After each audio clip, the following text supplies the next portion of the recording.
Hello everyone and welcome to the Physio Talks. So today with us we have one very special guest whom we all know as our beloved physio's healing touch, who is also known as Kartika Agarwal. So hello ma'am. Hello. Yes ma'am. First of all, thank you so much ma'am for accepting the invitation and joining us. It really means a lot to us. Thank you so much. Thank you. Actually, guys, it's very inspiring to see that nowadays students are coming forward and they are doing something for this field. So I'm very happy for you, for your future as well. Thank you. Thank so you, much. ma'am. Yeah. So the people who don't know that she is currently pursuing amputee in ortho, and she has been in the content creation journey from last 2.5 years, and she is my personal favorite, I would say, and I follow her a lot. So ma'am, you inspire people a lot. Thank you so much. Okay. Yeah. Ma'am, can we proceed with the questions? Yeah, sure. So ma'am, we all know that physiotherapy is one of the fastest growing fields. But do you think that India's education system is failing to keep it up? Yeah, I think you are right. And I think the main reason behind that is because of our curriculum, which is quite outdated. Updated regularly, and because of that, we are not able to meet up with the global demands. Like, if we see outside, the syllabus is quite updated. They are using different techniques, new techniques, evidence based practices. But अगर हम अपना syllabus देखें तो वो काफ़ी old practices को अभी भी यूज़ कर रहा है. तो इस वजह से आई थिंक हमारी जो बुक अपनी बुक्स को भी देख तो उसके अंदर बहुत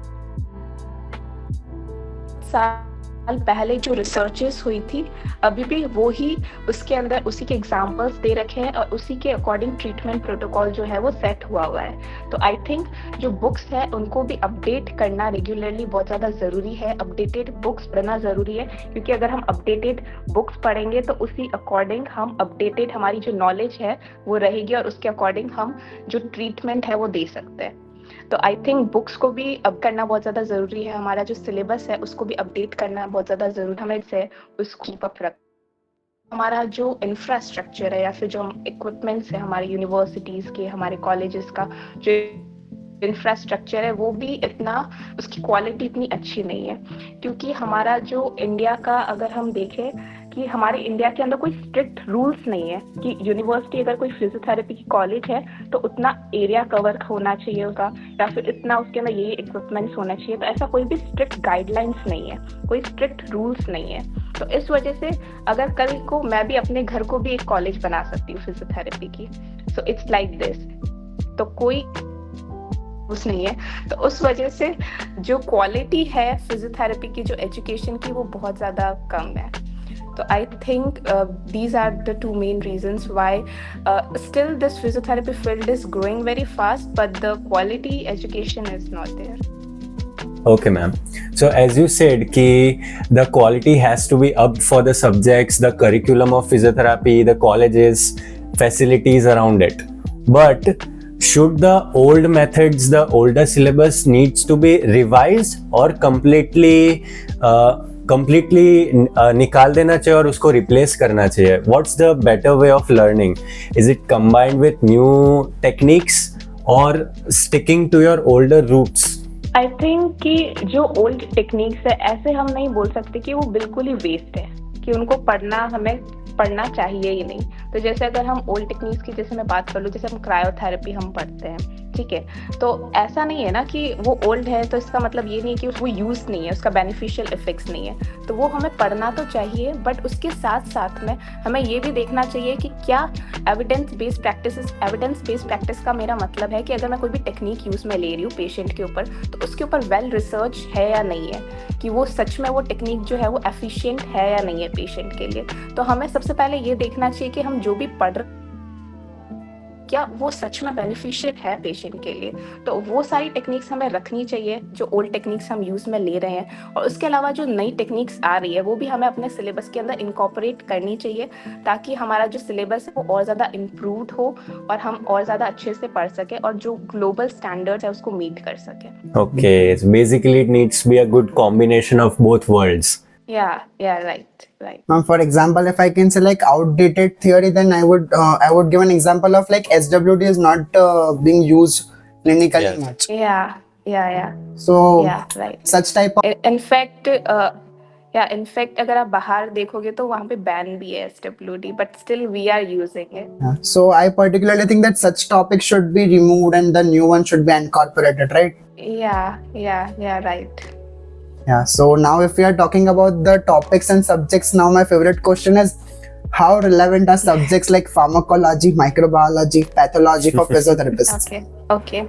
So why we have these subjects is because we are learning a comprehensive study. Like हम एक comprehensive study पढ़ रहे हैं. ऐसा नहीं है कि सिर्फ फिजियोथेरेपी के रिलेटेड ही हमें पढ़ना है. हमें मेडिसिन का भी नॉलेज कर रहे हो. तो नॉर्मली जो पेशेंट्स होते हैं वो मेडिकेशंस के ऊपर रहते हैं, राइट?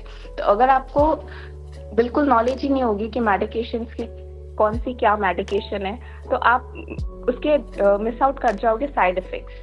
ठीक है, तो जैसे अगर आप कोई पेशेंट को ट्रीट कर रहे हो और वो पेन रिलीव के लिए आप अल्ट्रासाउंड दे रहे हो, ठीक है, और वो साथ साथ में पेन रिलीव मेडिकेशंस भी ले रहा है, ठीक है, तो उसकी वजह से क्या होगा कि आपको पता नहीं चल पाएगा कि ये जो इसको पेन रिलीव हुआ है मेरे मोडालिटीज की वजह से हुआ है या फिर वो मेडिकेशंस ले रहा था. तो इस वजह से आपको नॉलेज होनी जरूरी है कि वो कौन कौन सी ऑलरेडी मेडिकेशंस ले रहा है प्रीवियसली. और उसके अलावा हम फिजियोथेरेपिस्ट के नेम के आगे हम डॉक्टर लगाते हैं, राइट? और अगर हम डॉक्टर लगा रहे हैं और अगर कोई पेशेंट आ रहा है आपके पास तो वो यही समझता है कि हम डॉक्टर हैं, ठीक है, तो वो हमें हमसे क्वेश्चन कर लेता है कि मैं ये मेडिकेशंस ले रहा हूँ, क्या ये सही है या नहीं है, ठीक है. तो उस वजह से आप लोगों को नॉलेज होना ज़रूरी है मेडिकेशंस का, कि कौन सी मेडिकेशन, एटलीस्ट एक बेसिक नॉलेज होनी ज़रूरी होती है फिजियोथेरेपिस्ट को कि ये मेडिक है, ये इस चीज़ के लिए हम ले रहे हैं, राइट? तो इस वजह से फार्माकोलॉजी जैसे सब्जेक्ट्स हो गए या फिर पैथो, अगर मैं पैथो को ले देखूं तो पैथो हमें क्यों पढ़ना होता है कि ताकि एक बेसिक नॉलेज पता चल जाए. जैसे एक इन्फ्लामेशन हो रहा है कहीं पे, तो इन्फ्लामेशन क्यों हो रहा है, उसका बेसिक रूट कॉज क्या है. अगर हमें किसी भी चीज़ का रूट कॉज अगर हमें जानना है तो उसके लिए हमें पैथोलॉजी पढ़ना ज़रूरी है. तो आई थिंक कि ये जो सब्जेक्ट्स है वो इनकॉर्पोरेट होना लाइक चाहिए हमारे सिलेबस के अंदर. बट इसके अलावा और भी प्रैक्टिकल ट्रेनिंग के लिए जो हैंड्स ऑन प्रैक्टिस है, जो हमारे फिजियोथेरेपी के लिए ज़्यादा इम्पॉर्टेंट है, वो भी होनी चाहिए. जैसे कि आपने बहुत सारे सब्जेक्ट्स देखे होंगे जैसे पर्सनालिटी डेवलपमेंट एंड एजुकेशन, ऐसे डिफरेंट होते हैं, बट उनके अंदर जो मेन एसेंस है जैसे बिजनेस मैनेजमेंट का भी रोल उसके अंदर आना चाहिए, क्योंकि हमें आगे जाके अगर हम क्लिनिक्स वगैरह ओपन कर रहे हैं, ठीक है, तो हमें नॉलेज होनी चाहिए कि कैसे कैश फ्लो जो है वो वर्क करता है, ठीक है. उसके अलावा हमें उसके अंदर हमारा कम्युनिकेशन स्किल्स का भी होना चाहिए, क्योंकि कम्युनिकेशन स्किल्स बहुत ज़्यादा इंपॉर्टेंट है. भले ही हम क्लिनिक ओपन कर रहे हैं, if we are going in education sector, तो कम्युनिकेशन स्किल्स अच्छी होनी ज़रूरी है. हमें मार्केटिंग कैसे करता है वो भी पता होना चाहिए. तो ये सारी जो सॉफ्ट स्किल्स है ये भी हमारे सिलेबस के अंदर होनी चाहिए, I think, apart from these all subjects. Ma'am, one more thing which I would like to ask is, don't you think that these subjects are in depth to us? Like pharmacology, we are studying it, but physiotherapists do not, like if they will not know the drug interactions with the body, like in detail, or in microbiology, if we don't know the particular bacterial family, it will work, I feel. So you think that it's in very depth? Yeah, that thing is right, I feel, because microbiology personally मेरे को भी इतनी अच्छी नहीं लगती थी, मुझे भी काफ़ी बोरिंग लगती थी. बट या हमारे जो सिलेबस के अंदर कुछ ज़्यादा ही डेप्थ के अंदर है, वो आई अग्री वो चीज़, तो वो थोड़ा अकॉर्डिंग टू फिजियोथेरेपी सिलेबस होना चाहिए. सो मैम, बहुत जगह पर हमने देखा है and we have also heard a lot कि द इंटर्नशिप्स जो होती है कॉलेजेस में या फिर बाहर से, तो it's not very quality experience for the graduating students. So what do you think, the internship का जो एनवायरनमेंट है इंडिया में, is it good enough for the students to learn, और ज़्यादा एक्सपीरियंस रिक्वायर्ड है apart from the internships? I think in internship, what matters is what kind of hospital you are choosing. Like if there's good exposure in that hospital, तो आपके अंदर अगर वो ability है, आपके अंदर वो जिल है कि मुझे लर्न करना है, तो आप कर सकते हो, ठीक है. अगर उसके अंदर हॉस्पिटल के अंदर अच्छा एक्सपोजर है, मेन अगर हम इंटर्नशिप के लिए अगर जो मेन चीज़ हमें चूज करनी चाहिए देखकर, वो है हॉस्पिटल, ठीक है. अगर हॉस्पिटल के अंदर अच्छा पेशेंट का फ्लो है, वहाँ पे जो इक्विपमेंट्स है वो सारे इक्विपमेंट्स है, लेटेस्ट इक्विपमेंट्स है, और वहाँ पर हमारे डिफरेंट लाइक वार्ड्स है, लाइक न्यूरो वार्ड हो गया, बर्न का वार्ड हो गया, तो आपके पास अच्छा एक्सपोजर है। अब बस एक्सपोजर है आपके पास, अब लर्न आपको करना है, ठीक है। बट अगर मैं एक मेंटोरशिप की बात करूं कि इंटर्नशिप के अंदर आपको मेंटोरशिप जैसे कोई चीज़ नहीं मिलेगी, लाइक ऐसा कोई नहीं होगा कि जो आपको सच में कोई सिखा रहा है, तो ऐसे कोई चीज़ नहीं है। अगर आपको खुद को कुछ सीखना है, आप खुद टीचर से पूछ सकते हो कि लाइक मुझे ये चीज़ नहीं आ रही है, आप मुझे सिखाओ। बट आई थिंक कि ये एक ड्रॉबैक ज़रूर है इंटर्नशिप का कि वहाँ पे आपको ये सिखाने वाला नहीं होता है। लाइक इनफैक्ट जो जहाँ से मैंने इंटर्नशिप की है वहाँ पर ऐसा होता है कि जो नए इंटर्न्स आते हैं, तो जो पुराने इंटर्न्स होते हैं वही उनको प्रोटोकॉल, जो सेट हुआ प्रोटोकॉल है कि लाइक नी पेन आ गया तो उसका ये ट्रीटमेंट चलेगा, तो वो उसको सिखा देते हैं और वही ट्रीटमेंट प्रोटोकॉल चलता रहता है। तो मेंटरशिप का आई थिंक वहाँ पे रोल होना चाहिए इंटर्नशिप में, ताकि वो जो इंटर्नशिप का पीरियड है वो थोड़ा और ज़्यादा हमारा एजुकेटिव बन सके, उसमें हम और ज़्यादा सीख सकें। तो आई थिंक मेंटरशिप एक होना चाहिए। बाकी अगर हमें खुद को सीखना हो तो एक अच्छा एक्सपोजर वाला हमें हॉस्पिटल में जाना चाहिए, और हमें अगर खुद को एबिलिटी हो तो हम सीख लेंगे। जैसे फॉर एग्जांपल MRI मैंने सबसे पहले अच्छे से वहाँ पे ही सीखी थी अपने इंटर्नशिप के टाइम पे। जो JR और SRs वगैरह होते थे तो मैं उनसे पूछ लिया करती थी कि लाइक कैसे देखना है MRI वगैरह। अपनी साइड से हम वो काफी चीजें कर सकते हैं, लाइक इम्प्रूविंग आवर कम्युनिकेशन और the way we absorb the knowledge we get during the internships. But as we talked before कि the curriculum and the way physiotherapy is conducted among students needs to be changed. Okay, तो generally internships 6 months की होती है throughout India mostly. अभी थोड़ा इधर उधर change होगा, but it's mostly for 6 months. तो व्हाट डू यू थिंक कि ऑफिशियल करिकुलम में क्या चेंज होना चाहिए इंटर्नशिप्स के लिए? particularly internships. Your point of view. अभी शायद चेंजेस आए भी इंटर्नशिप के अंदर। अब शायद 1 साल का पीरियड हो गया इंटर्नशिप का। Oh yeah, अभी actually लेटेस्ट गाइडलाइंस वो that is for according I told you right, NHSCP form हुआ है, that is Yeah, not actually yeah. implemented yet, but वो सिर्फ बातें अभी चल रही है। या सो आई गेस जब अगर 1 ईयर का आ जाएगा टाइम पीरियड, तो एक सफिशिएंट अमाउंट ऑफ टाइम हो जाएगा कि हम हर एक वार्ड के अंदर एक sufficient amount of time spend कर सकते हैं और वहाँ पर हम सीख सकते हैं। जैसे न्यूरो वार्ड, बहुत सारे डिफरेंट वार्ड्स होते हैं एक हॉस्पिटल के अंदर, तो हम हर एक वार्ड के अंदर एक sufficient amount of time spend कर सकते हैं और वहाँ से सीख सकते हैं। Yes. होना चाहिए at least. Okay, Yeah, that's fine. correct. So now we talked about the curriculum, we talked about the internships. The very next thing, like we are graduating and we are coming in the market, right? But colleges are not providing placements in India. Do you think that it's a massive problem out there? Yeah, I think it's a problem because first of all, see, जो different universities होती है उनके इतने अच्छे connections नहीं होते। अगर हमें एक placement चाहिए तो we need good connections, ठीक है। तो एक university है, अगर उसके different हॉस्पिटल्स के साथ में कनेक्शंस होंगे, डिफरेंट यूनिवर्सिटीज़ के साथ में कनेक्शंस होंगे, तो ऑटोमेटिकली जो उनके ब्राइट स्टूडेंट्स हैं वो ऑटोमेटिकली उनको हायर कर लेंगे।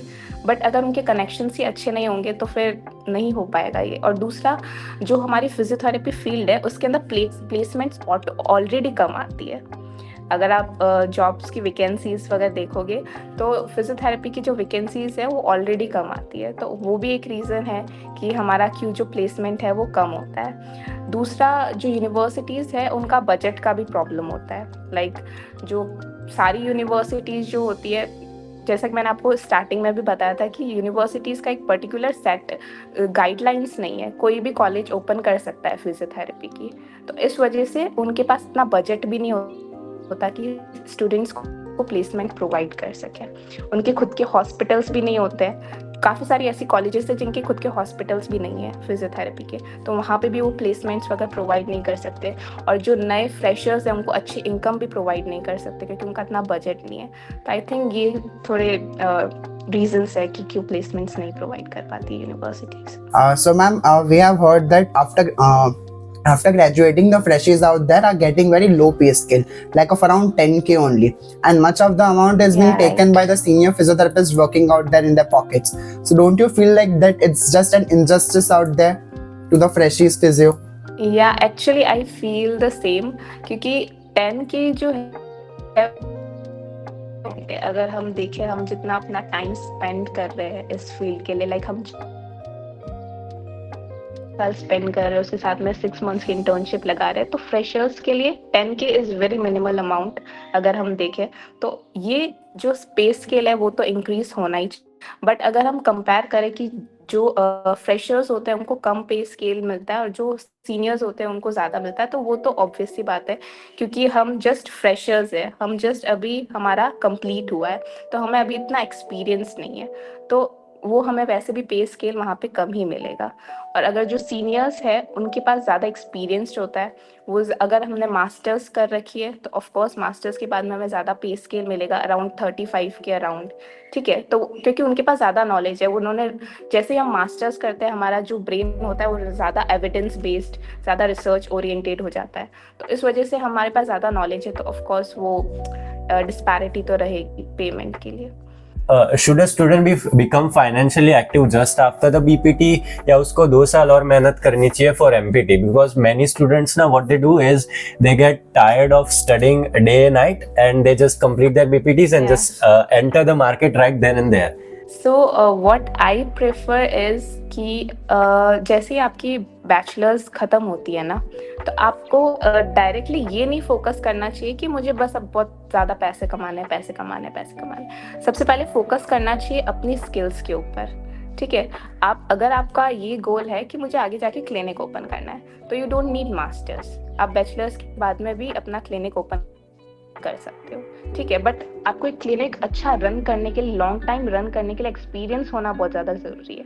तो इसलिए सबसे पहले अगर आपको क्लिनिक ओपन करना है, तो आपको सबसे पहले एटलीस्ट मिनिमम 2 साल का एक्सपीरियंस गेन करना चाहिए। आप चाहो तो दूसरे जो क्लिनिक वहाँ पे वर्क कर सकते हो, उससे हमें ये पता चलता है कि पेशेंट से कैसे कम्युनिकेट करना है, कैसे वो अगर ज़्यादा पेशेंट्स आ जाते हैं तो उनको मैनेज करते हैं, तो हम एक्सपीरियंस गेन कर सकते हैं दूसरे क्लिनिक्स के अंदर जाके। तो हमें डायरेक्टली हमें पैसे के बारे में नहीं सोचना चाहिए अपना आफ्टर कंप्लीटिंग बैचलर्स, कि हमें एक्सपीरियंस गेन करने में ज़्यादा करना चाहिए। और उसके अलावा अगर हमें अकेडमिक्स के अंदर जाना है, like for example if you want to go in educational sector और if you want to work in hospitals, then you need masters. Okay, तो उसके बाद में आपको बैचलर्स के बाद में मास्टर्स करना चाहिए, और उसके बाद वैकेंसी निकलती है, क्वालिफिकेशन के अंदर मास्टर्स होता ही है, तो फिर वो आपको मास्टर्स करना पड़ेगा उसके बाद में।